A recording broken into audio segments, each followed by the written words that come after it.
Everyone, welcome to my channel मिंसा commerce quest. और मैं हूं रईस अहमद। आज की इस वीडियो के अंदर हम सीखेंगे कंपनी शेयर्स को कैसे फोरफीट करती है, यानी वो शेयर्स जो कंपनी ने प्रीमियम पर इशू किए थे।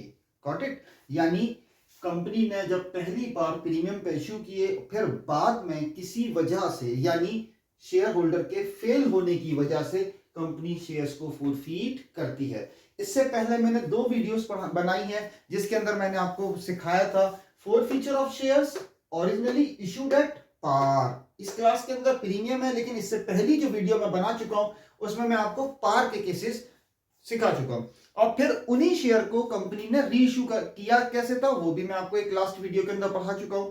यानी अगर जिसने मेरी वो वीडियोस नहीं देखी तो पहले वो वीडियोस देखे, क्योंकि मैंने उसके अंदर कंप्लीटली डेस्क्रिप्टिवली पूरी तरीके से डिफाइन किया है कि कंपनी शेयर्स को कैसे फोरफीट करती है। खैर, इसमें भी मैं डिफाइन ही करूंगा, लेकिन ये प्रीमियम का केस है।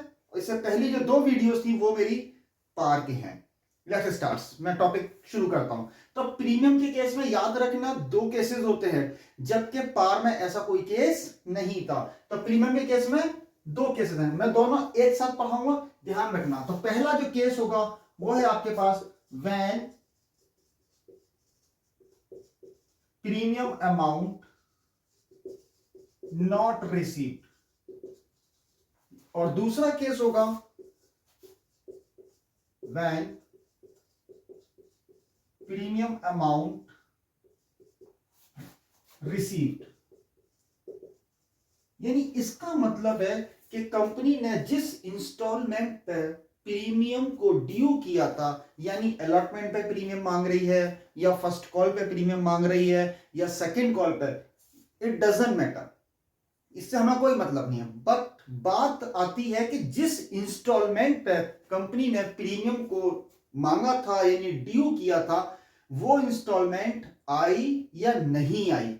अगर वो इंस्टॉलमेंट नहीं आई तो इसका मतलब है कि शेयर होल्डर ने एक तो इंस्टॉलमेंट नहीं दी, और फिर उस इंस्टॉलमेंट पे प्रीमियम भी था, वो भी नहीं दिया, यानी नॉट रिसीव। और अगर प्रीमियम दे दिया, यानी वो इंस्टॉलमेंट दे दी जिस पे प्रीमियम था, फिर उसके बाद वाली इंस्टॉलमेंट पे वो फेल हुआ जिस पे प्रीमियम नहीं था। Is that clear? तो जिस इंस्टॉलमेंट पे प्रीमियम था, अगर वो दे दी तो रिसीव कहलाएगा, और अगर नहीं दी तो नॉट रिसीव कहलाएगा।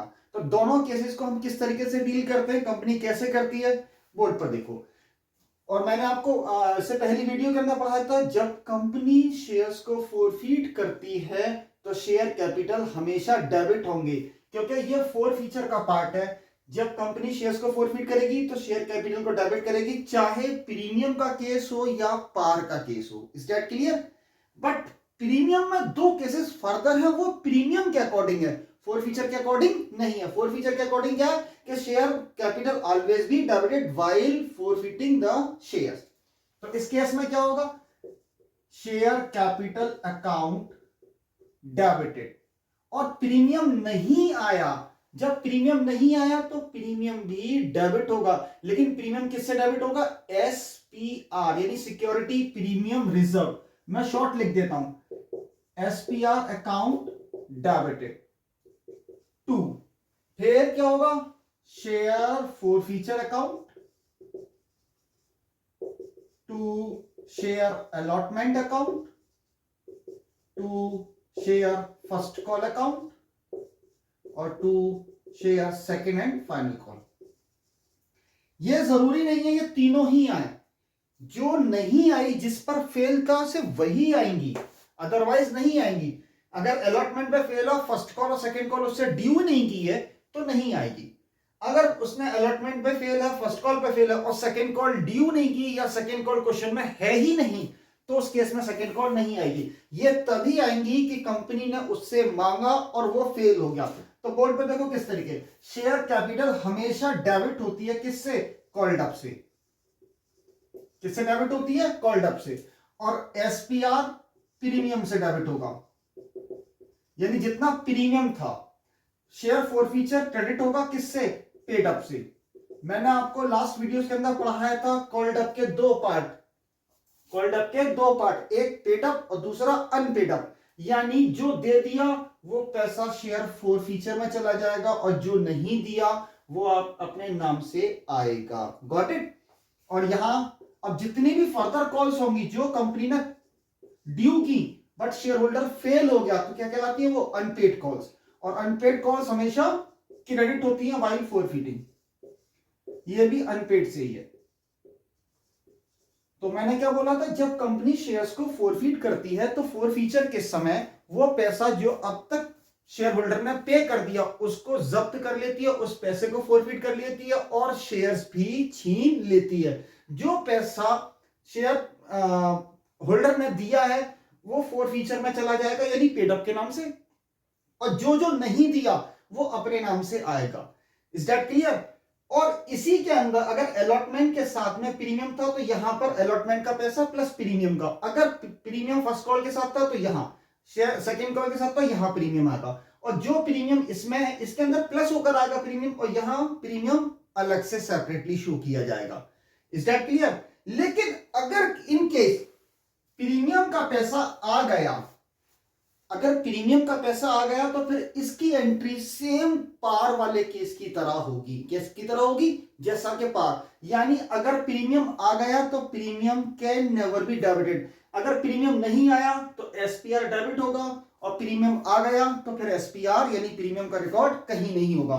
बोर्ड पे देखो, इस केस में भी क्या होगा, share capital account debited to share forfeiture account to share allotment account to share first call account and to share second and final call। got it or not बेटा। Share capital हमेशा किससे होती है, called up से।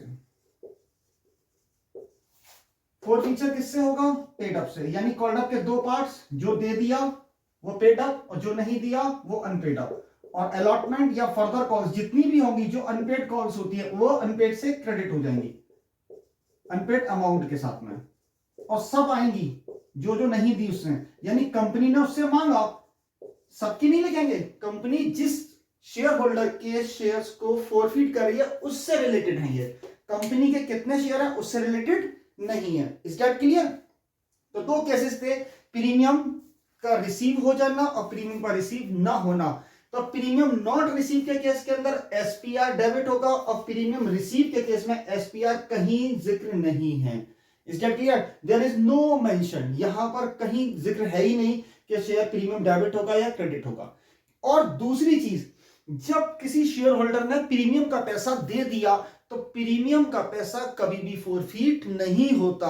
अगर premium आ चुका है यानी कंपनी रिसीव कर चुकी है तो वो पेड अप नहीं कहलाता, क्योंकि पेड अप के अंदर सिर्फ फेस वैल्यू का पार्ट जाता है। जो कॉल्ड अप की थी उसमें कितना ही फेस वैल्यू थी वो, क्योंकि शेयर प्रीमियम का पैसा कभी भी फोरफीट नहीं किया जाता।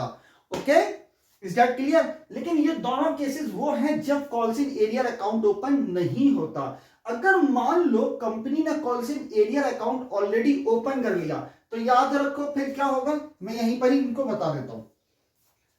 When, ये कौन से हैं, नॉट ओपन का केस। अब मैं आपको बोलता हूं when calls in arrear account open, दोनों केसेस के अंदर है वो, तो मैं यहां बीच में लिखूंगा ताकि वो दोनों पर अप्लाइड होगा। When calls in arrear account already open, यानी कंपनी ने पहले से ही कॉल्स इन एरियर का अकाउंट खोल रखा था। अगर कॉल्स इन एरियर का अकाउंट ऑलरेडी खुला हुआ है यानी ओपन कर चुकी है, फिर उस केस में फोरफीट करती है। प्रीमियम के केस में भी है ऐसा और पार के केस में भी है। मैंने आपको दोनों केसेस में पढ़ा रहा हूं, पहले मैंने आपको पार में बताया था ओपन और नॉट ओपन का केस। अगर जिसने मेरी वीडियोस ना देखी तो वो वहां जाकर देखे कि मैंने वहां कॉल्स इन एरियर कैसा है, बिल्कुल सेम है, कोई फर्क नहीं है, कोई फर्क नहीं है। अगर calls in arrear account open है तो सिर्फ फर्दर कॉल्स की जगह पर कॉल्स इन एरियर आएगा। अब फर्दर कॉल्स जो यहां पर आई थी इंडिविजुअल बेसिस पर वहां नहीं आएंगी, सिर्फ कॉल्स इन एरियर लिखा जाएगा, वो भी वन टाइम, चाहे फर्दर कॉल 2 हो 3 हो या 4 हो। Got it. जैसे यहां देखो बोर्ड पर, तो ये चीज और ये चीज, ये तीनों एज इट इज रहेंगी, कॉल्स इन एरियर से इसका कोई फर्क नहीं पड़ेगा। जैसे यहां देखो share capital account debited, SPR account debited to share forfeiture account to calls in arrear. अब ये तो हमेशा कॉल्ड अप से होती है और ये प्रीमियम से होता है। एसपीआर किससे होता है? प्रीमियम अमाउंट से। और शेयर फॉरफीचर किससे होगा? पेड अप से। देखो सेम चीज है, कैपिटल यहां भी कॉल्ड अप से है, यहां भी कॉल्ड अप से है। एसपीआर यहां प्रीमियम से है, यहां भी प्रीमियम से है। शेयर फॉरफीचर यहां भी पेड अप से है, यहां भी पेड अप से है।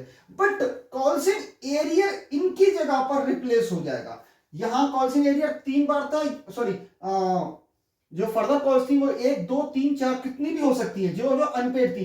बट कॉल्स इन एरियर तो वन टाइम आएगा क्योंकि सारा पैसा अनपेड हो गया, अनपेड में रिकॉर्ड कर दिया जाएगा। सिमिलरली यहां भी ऐसा ही केस होगा, बट यहां पर शेयर प्रीमियम नहीं आ सकता because premium already received to share forfeiture account and to calls in arrear. यहां पर कॉल्ड अप, ये आपका पेड अप और ये आपका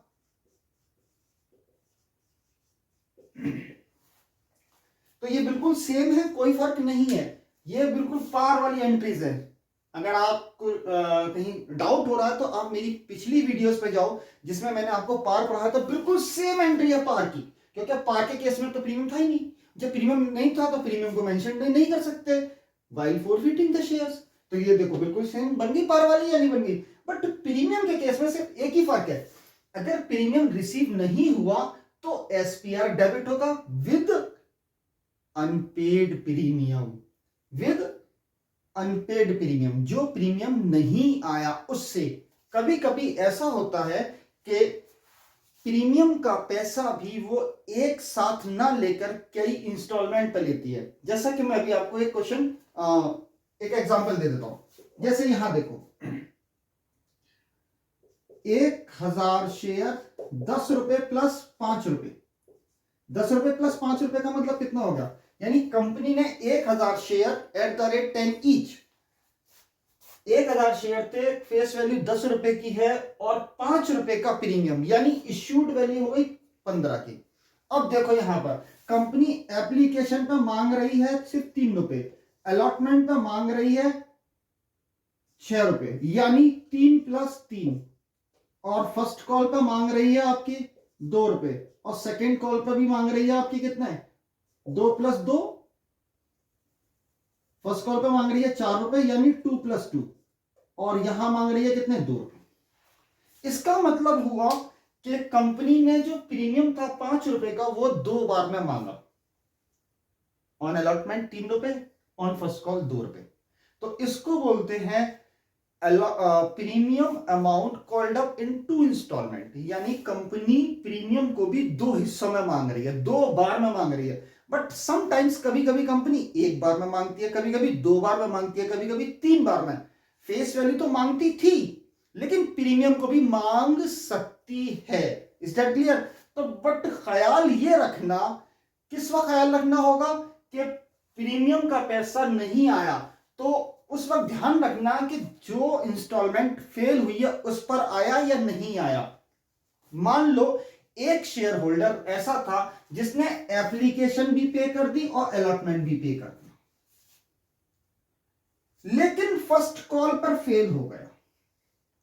समझ गए? तो अब इस केस को क्या कहेंगे कि अलॉटमेंट आया, सॉरी प्रीमियम आया या नहीं आया। तो इस केस में कहेंगे premium received partially. Premium received partially यानी कुछ प्रीमियम का पैसा आ गया और कुछ नहीं आया। तो मैंने बताया था जब प्रीमियम का पैसा आ जाए तो वो शो करने की जरूरत नहीं है, लेकिन प्रीमियम का पैसा नहीं आया तो शो करेंगे। तो इस केस में 3 रुपए एस प्रीमियम आ चुके लेकिन 2 रुपए एस प्रीमियम नहीं आया। जो नहीं आया वो दिखाया जाएगा एसपीआर यानी 2 रुपीस के अकॉर्डिंग। अब जितने शेयर होंगे 100, 10, 20, 50, 1000, 2000 उस शेयर होल्डर के, तो मल्टीप्लाइड करके लिख देना, क्योंकि ये तो पर शेयर मैंने लिख दिया। लेकिन इन केस मान लो इसको मैं हटाकर यहां से यहां तो 2 रुपए करता हूं और यहां मैं कर देता हूं 8 रुपए, इसका मतलब है कंपनी ने प्रीमियम वन टाइम यानी एट वंस मांग लिया। तो प्रीमियम कॉल्ड एट वंस यानी पूरा प्रीमियम अलॉटमेंट पे मांगा। तो वही केस, एप्लीकेशन दे दी, अलॉटमेंट दे दिया उसने। जब उसने अलॉटमेंट पे कर दिया तो इट मींस हुआ कि प्रीमियम का पूरा पैसा आ गया। जब प्रीमियम का पूरा पैसा आ गया तो ये वाला केस कहलाएगा। तो फिर आपको प्रीमियम दिखाना ही नहीं है कहीं भी। इज दैट क्लियर और नॉट?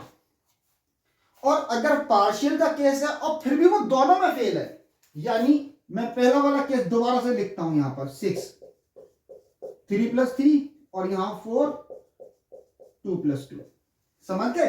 अब बात आती है कि वो कंप्लीटली फेल है।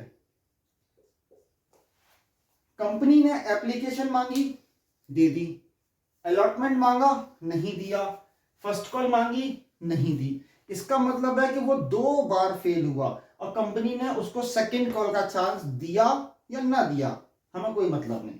बट मैं प्रीमियम का केस करा रहा हूं। तो अब यहां देखो कि प्रीमियम तो पूरा का पूरा नहीं आया, क्योंकि वो अलॉटमेंट पे भी फेल है और फर्स्ट कॉल पे भी फेल है। तो देयरफॉर सेम केस यही हो गया, एसपीआर ऑलवेज बी डेबिटेड। अब जो एसपीआर डेबिट होगा वो कितने से होगा? 5 रुपए से। तो याद रखना, नॉट रिसीव के केस में प्रीमियम हमेशा अनपेड से आता है। प्रीमियम किससे आता है बेटा? अनपेड से। जो प्रीमियम उसने दे दिया वो तो आएगा ही नहीं, और जो प्रीमियम नहीं दिया वो आ जाएगा। अब पार्शियल के केस में ये रहता है कि एक इंस्टॉलमेंट उसने दे दी या 2 दे दी और बाकी का जो प्रीमियम था वो नहीं दिया, तो जो प्रीमियम नहीं दिया वो रिकॉर्ड होगा और जो प्रीमियम दे दिया वो कहीं भी रिकॉर्ड नहीं होगा। Is that clear? I hope कि ये शायद आपको समझ में आ गया होगा। दोनों केसेस मैंने आपको करा दिया। ऊपर वाले जो केसेस थे वो थे when calls in arrear is not open, calls in arrear का अकाउंट ओपन नहीं किया तो फिर आपको फर्दर कॉल्स रिकॉर्ड करनी होंगी, और अगर आपने कॉल्स इन एरियर का ओपन किया है तो फिर आपको calls in arrear account credit हो जाएगा फर्दर कॉल की जगह। यहां 3 है लेकिन यहां पर एक ही रहेगा, तीनों का प्लस हो जाएगा यहां पर, यानी उतनी कॉल्स का प्लस हो जाएगा जो ड्यू थी बट अनपेड थी। ड्यू थी बट अनपेड थी, वो सारी इसी में आ जाएंगी टोटल होकर। और अगर नहीं ओपन किया तो फिर सारी कॉल्स, फर्दर कॉल जितनी आपकी अनपेड कॉल थी वो इंडिविजुअली शो की जाएंगी। Is that clear? यहां तक आ गया समझ में? अच्छा, रही बात अब इसकी प्रॉब्लम्स की, तो प्रॉब्लम्स जो है वो नेक्स्ट क्लास के अंदर मैं आपको पढ़ाऊंगा। नेक्स्ट वीडियो के अंदर इसकी सारी प्रॉब्लम है। बस ये मुझे आज कॉन्सेप्ट पढ़ाना था, मैंने ये कॉन्सेप्ट पढ़ा दिया। Is that clear? तो आई होप, उम्मीद करता हूं कि ये आपकी समझ में आ गया होगा। और थैंक्स फॉर वॉचिंग मी। और लाइक करो, शेयर करो, सब्सक्राइब करो मेरे चैनल को और वायरल कर दो। ओके, आज के लिए इतना ही काफी है। ठीक है, ओके, दैट्स ऑल।